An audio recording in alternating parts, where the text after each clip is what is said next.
여호와가 이르노라 너희가 완악한 말로 나를 대적하고도 이르기를 우리가 무슨 말로 주를 대적하였나이까 하는도다.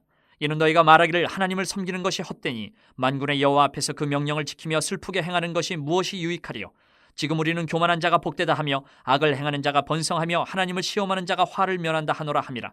그때 여호와를 경외하는 자들이 피차에 말하며 여호와께서 그것을 분명히 들으시고 여호와를 경외하는 자와 그 이름을 존중히 여기는 자를 위하여 여호와 앞에 있는 기념책에 기록하셨느니라. 만군의 여호와가 이르노라 나는 내가 정한 날에 그들을 나의 특별한 소유로 삼을 것이요 또 사람이 자기를 섬기는 아들을 아낀같이 내가 그들을 아끼리니 그때 너희가 돌아와서 의인과 악인을 분별하고 하나님을 섬기는 자와 섬기지 아니하는 자를 분별하리라.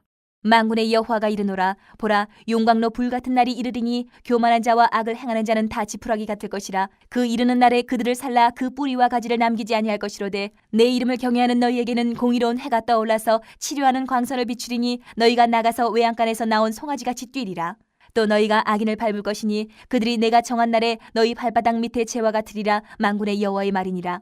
너희는 내가 호렙에서 온 이스라엘을 위하여 내 종 모세에게 명령한 법 곧 율례와 법도를 기억하라. 보라 여호와의 크고 두려운 날이 이르기 전에 내가 선지자 일리야를 너희에게 보내리니 그가 아버지의 마음을 자녀에게로 돌이키게 하고 자녀들의 마음을 그들의 아버지에게로 돌이키게 하리라. 돌이키지 아니하면 두렵건대 내가 와서 저주로 그 땅을 칠까 하노라 하시니라.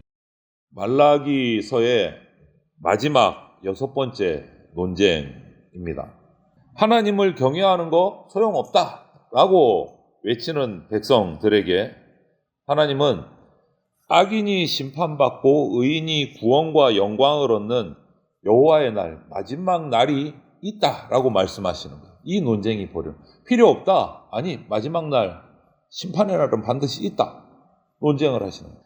하나님의 역사는요, 동전의 양면과 같다라고 말할 수 있어요. 믿는 자에게는 구원과 영광의 기쁨이 되지만 믿지 않는 자에게는 심판과 영원한 고통이 되는 날이 하나님의 마지막 날이에요. 동전의 양면과 같아요.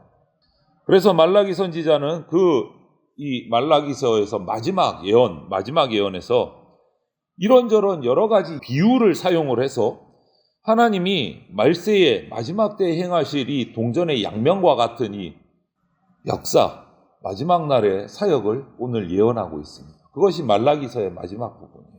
먼저 3장 13절부터 18절을 통해서 우리에게 주시는 말씀은 한마디로 이거예요.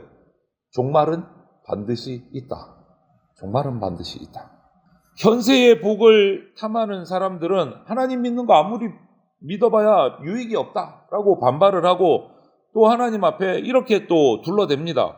우리가 무슨 말로 주님을 대적한 적이 있습니까? 우리는 그런 적 없습니다.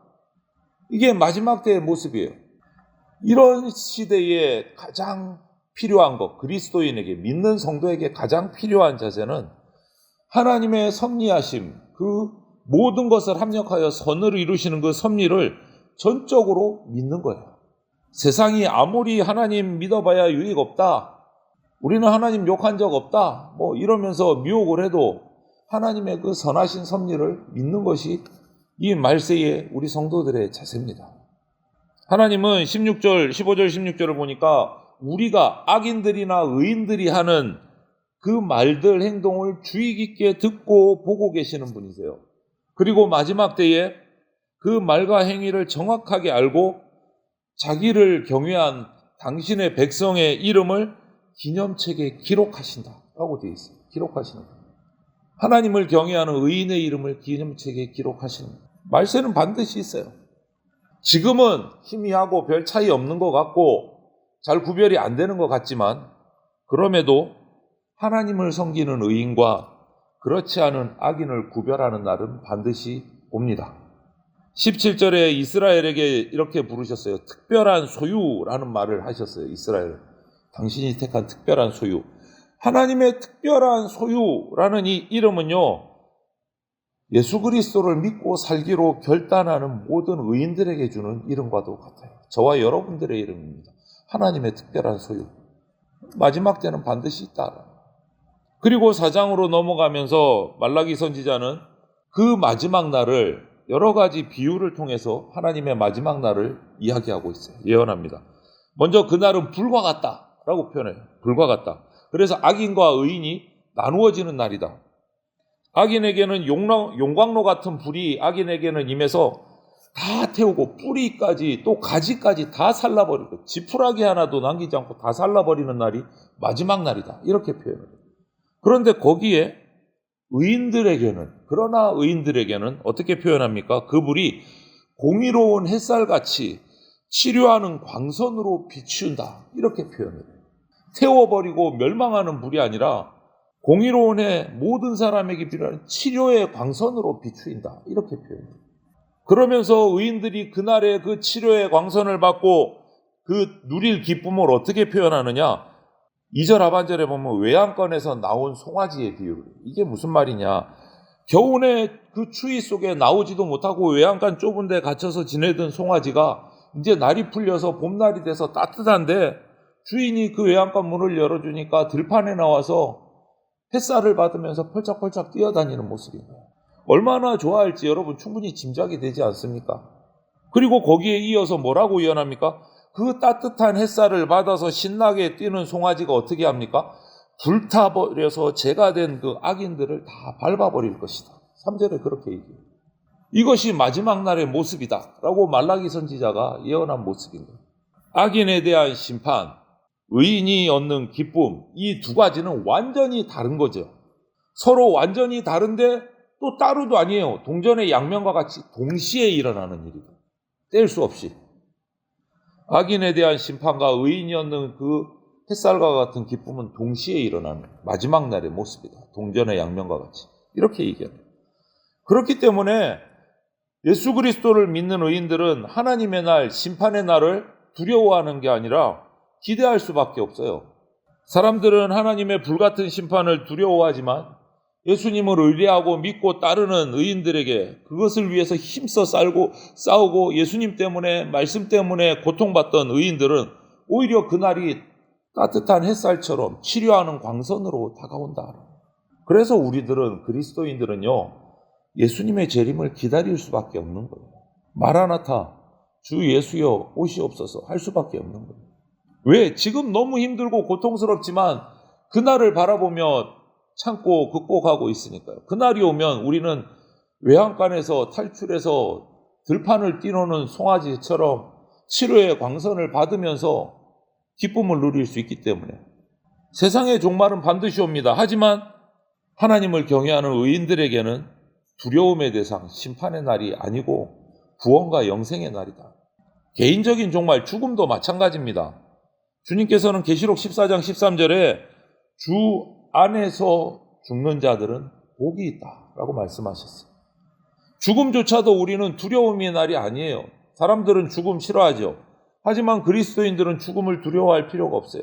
주 안에서 죽는 자는 복되다 말씀하셨기 때문에 주님께서 오셔서 세상이 끝이 나든 오시기 전에 저와 여러분이 육신의 생명이 다해서 죽어서 주님께 가든 결국 종말은 옵니다. 그런데 그 종말은 결코 우리가 두려워해야 될 때가 아니고 기쁨으로 기다리며 맞이해야 할 때이다라는 것을 오늘 말라기서를 통해서 얘기해 주고 계십니다. 그러면서 4절부터 6절에서 말라기 선지자는 마지막으로 모세와 엘리야를 거론하면서 이 예언을 구약의 마지막을 마무리하고 있어요.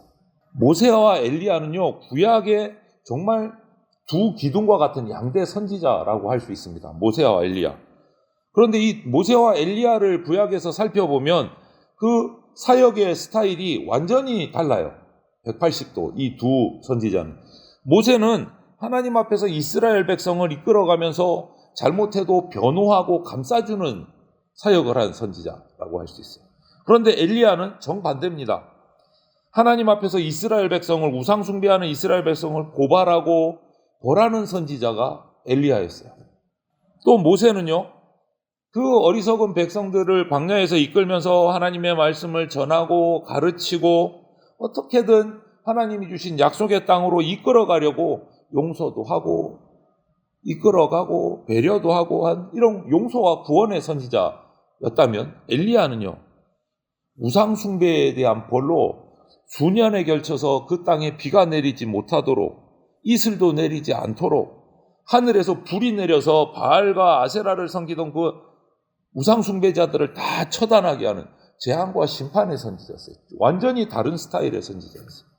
이 말씀을 해놓고 4절에 말라기 선지자는 뭐라고 얘기하느냐? 하나님께서 모세를 통해서 주신 율법을 기억하라. 오늘 4절에 그렇게 말해요. 모세를 통해서 주신 율법을 기억하라. 이 말은 뭡니까? 아직 회개의 기회를 주고 계신다. 빨리 돌아오라. 이 말이에요. 빨리 돌아오라. 하지만 여러분, 그 기회는 영원하지 않습니다. 이렇게 4절에 모세를 통해서 주신 율법을 기억하라. 돌아올 기회를 지금 돌아올 수 있으니까 돌아오라 말씀하시고 나서 5절에 뭐라고 합니까? 하나님은 엘리야를 보내실 때가 곧 온다. 이 말은 뭡니까?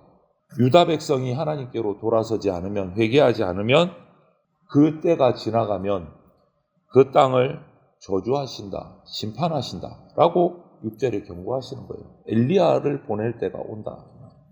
여러분, 지금 우리의 때는 아직은 모세의 시대입니다. 말씀을 배울 수 있고 들을 수 있고 회개할 기회가 있는 시대가 지금 우리예요. 하지만 이날도 영원하지 못합니다. 이날도. 착각해서는 안 돼요. 이런 날이 계속될 거다. 아니요. 아무런 일도 일어나지 않을 거다. 아니요. 그런 아니라는 생각을 우리가 버려야 됩니다. 엘리야의 때, 재앙과 심판의 때가 열린다는 사실을 잊지 말아야 됩니다. 예수님의 초림은 우리를 구원하시고 우리를 회복시키시고 우리를 회개시키려고 오신 거예요. 모세처럼 오신 거예요. 모세처럼. 그런데 예수님의 재림 때가 다가오고 있습니다. 예수님의 재림은요, 엘리야처럼 오십니다. 징벌하시고 심판으로 오십니다. 이 모세의 시대가 지나가기 전에 하나님 말씀 앞에서 주님께로 돌아서야 돼요. 어떤 이는 이 말세가 오늘 말라기 선지자의 마지막 예언에 비유하면 용광로와 같은 심판의 불의 때를 맞이하게 될 것이고, 어떤 사람에게는 외양간에서 나와서 뛰어다니는 치료의 광선을 바라는 따뜻한 햇살을 경험하는 송아지와 같이 이 마지막 때를 맞이하게 될 겁니다. 같은 말씀이라도 어떤 사람은 회복의 용서의 말씀으로 다가오고, 어떤 사람에게는 심판과 재앙의 말씀으로 다가올 겁니다. 주님이 베푸시는 이 사랑과 은혜를 누리는, 심판이 아니라 사랑과 은혜를 누리는 가장 좋은 방법은 우리 각자 내 자신의 마음 자세를 말씀 앞으로 바로잡는 거예요. 말씀으로 돌아서는 겁니다. 오늘 저와 여러분들이 주님께로부터 나오는 이 불과 같은 말씀이 치료의 광선, 따뜻한 햇살로 우리에게 다가올 수 있도록, 그래서 들판을 뛰노는 송아지처럼 온전한 기쁨과 은혜를 누리는 그러한 귀한 성도들이 되시기를 주님의 이름으로 축원을 드립니다. 아멘.